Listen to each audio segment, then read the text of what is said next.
Hey you guys, it's me Laura with scrapsoфencouragement.com, and today I have a color challenge for you. For today's color challenge, I am going to be using Pear Pizzazz, Coastal Cabana, and Flirty Flamingo, and the challenge is to incorporate these or similar colors from other brands that you might already have into your card. Now for today's card, I'm going to be incorporating these colors using colored cardstock, embellishments, ink. You can use anything that is this color, but the idea is that you have all three of these colors in your card. You can certainly use more colors, but for today's challenge I came up with this fun little dinosaur greeting that says, if hugs and kisses could cure, you'd be immune to everything. Feel better soon. So I'll go ahead and show you how I made this card, and I would love to see your version of this or whatever you make with the color challenge anywhere on social media. Just use hashtag SOE color challenge so that I don't miss it. So let's go ahead and jump in. For this card, I'm using a 3.5 by 5 inch card base, and I'm going to be using two dies today from the Stitched Be Mine die set from Stampin' Up.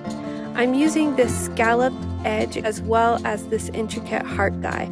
So I'm going to start by taping this border die down to the edge of my card, and I'm deciding where to put it based on the size of the sentiment, because I want the sentiment to be visible underneath.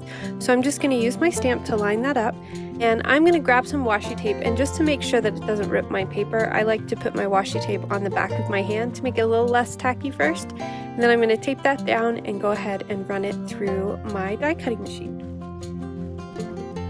And once I take that off, I'm going to go ahead and score my card, and this gives me my working surface. Now I wanted to use this adorable T-Rex and his little spikes from the Dino Day stamp set from Stampin' Up, but this is one of their distinctive stamps, so it gives a little bit more texture to the stamped image, but I always like to use my sponge dauber to ink these up because it just gives a much crisper look. So I'm going to grab my Pear Pizzazz stamp pad, and I'm going to go ahead and ink this guy up. I'm also grabbing my foam insert from my Stamparatus because when I stamp with foam underneath my paper for these distinctive stamps, it also gives a better impression. So I'm going to go ahead and stamp that, and then I'm going to use the Flirty Flamingo to stamp his little spikes.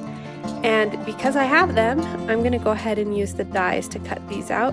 You could definitely fussy cut, but one thing I want you to notice with the spikes is it leaves plenty of room. It doesn't cut right up beside it, and that's so that you can attach those spikes to the back of the dino later.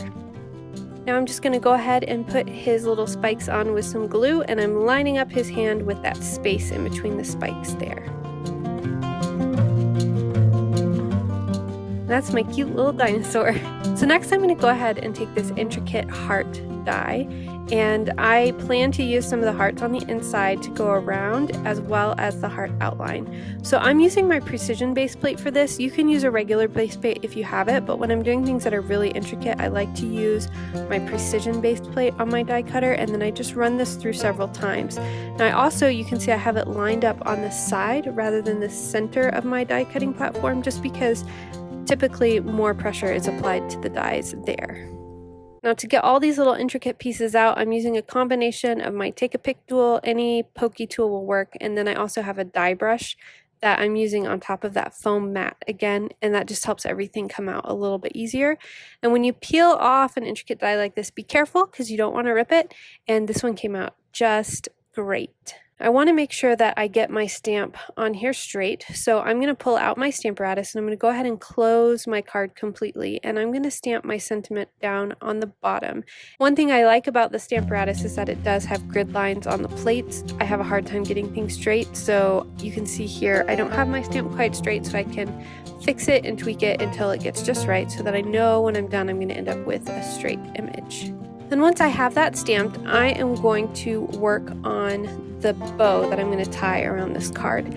I have white baker's twine. I like white baker's twine because I can color it whatever color I need. So I'm just using one of my pink Flirty Flamingo Stampin' Blends. I think this is my dark one. You can use dark, light, whatever you have. I'm just slowly pulling that string underneath my marker to kind of dye it a different color, and I always try and do that on, this is a leftover paper pumpkin box. You can use a bunch of folded up paper or whatever because that ink is going to bleed onto whatever you're marking it on. To glue down the hearts, I am going to use a sponge that I have specifically set aside for my liquid glue, and I'm setting my hearts on a silicone mat because the glue won't stick to that. It'll come off really easily in the end, and I'm just sponging this all over to kind of fill up the back. Then I'm going to go ahead and set this down on my card. And there are some gluey places. I don't want my card to be sticky, so I'm just grabbing, this is an embossing tool, it's just got that powder in there, and if you put it over an image like this that you've got glue kind of pouring out of, it will make the glue not sticky anymore, so you won't even know that that was there at all. Now I'm just adding dimensionals to the back of my dinosaur, and I am going to center him up in the middle of my heart element there, and then I'm just picking out a few random heart, and I'm going to set them up how I like them, and then I'm using my take a pick tool to just glue those down carefully. I'm going to add Wink of Stella to the hearts that I just glued down, and I'm also going to go around the edges of my heart element in the back. You can skip this step altogether, but I like adding the extra shimmer to my project.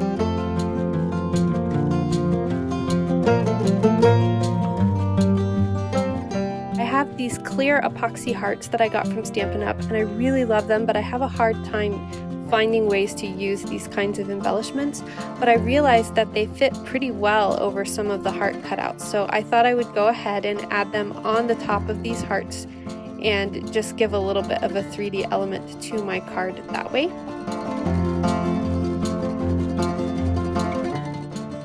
And now I just need to go ahead and add my ribbon and my bow.